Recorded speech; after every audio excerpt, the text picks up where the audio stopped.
Sergio, why did the president go to Santiago? I think is to emphasize a contrast. The contrast between the role of the United States in the 70s and 80s supporting dictatorships, and he and Nixon was here, and the research that we're doing, investigations later, showed how he intervened in Chile with Kissinger at the time, and the contrast of today, where he used the word partnership 24 times in his speech. This is the contrast that leads us to the future. So I think he recognizes how this country came out from a dictatorship and built a democracy during the last 20 years, and that's a good example.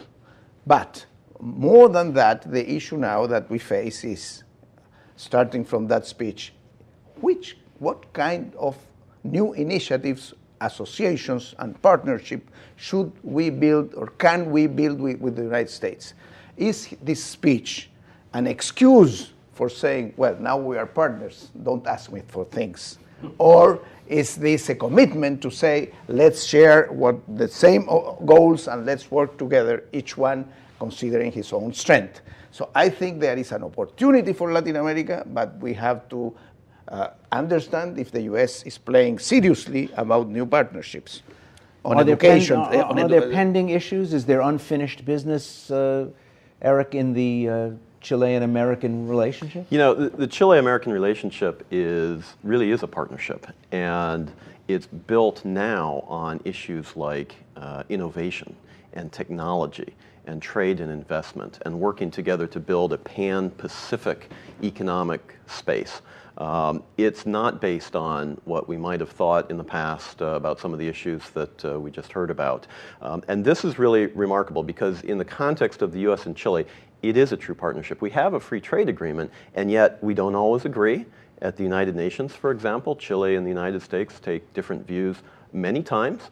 And it doesn't affect the overall relationship. It's a really good example of the way the United States and Latin America can work together in true partnership. I think the president also went to Santiago to recognize the fact that over the past year, Chile has had an amazing story.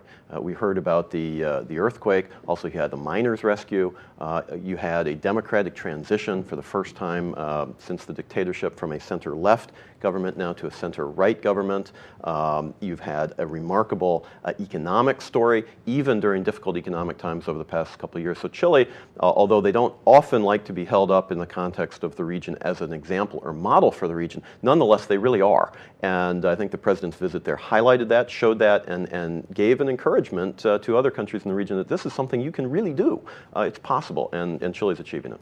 I watched the news conference between the two presidents, and one thing that caught my ear was that Chile is moving aggressively toward making English the country's second language. I was a Minister of Education when I launched that program. Why? So, because I said to the president of the time, Ricardo Lagos, said, look, we have signed free trade agreements with everyone to export. Now, this is the country with 57 free trade agreements, the largest number in the world. And I told him, well, now, after that, how do we connect people beyond the tariff? Language, if we don't know what's others are thinking, what products to elaborate and send them, we are going to stay in commodities. So we launched this program. Now, it's hard to know who will be the first bilingual, the United States or Latin America.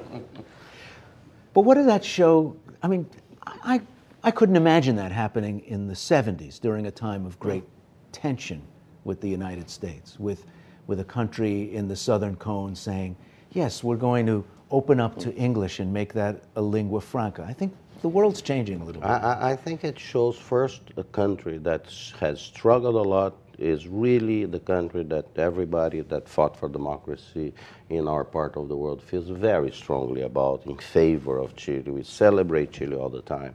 And it's a country sure of its own identity as a nation, and so sure, and that knows what its economic interests are. It's a Pacific nation, more and more, that depends vitally on export, doesn't have a big internal market like Brazil, vitally depends on exports, has to be connected with the rest of the world, has, I think, a competent middle class, has a good, some of the better standards of best standards of education in the area, and is doing what is right. The English is the lingua franca, and the Chileans will be, will be on those small countries that become a global player that goes around the world promoting their interests, economic interests, and on the values department promoting very positive things. I see a win-win-win on this.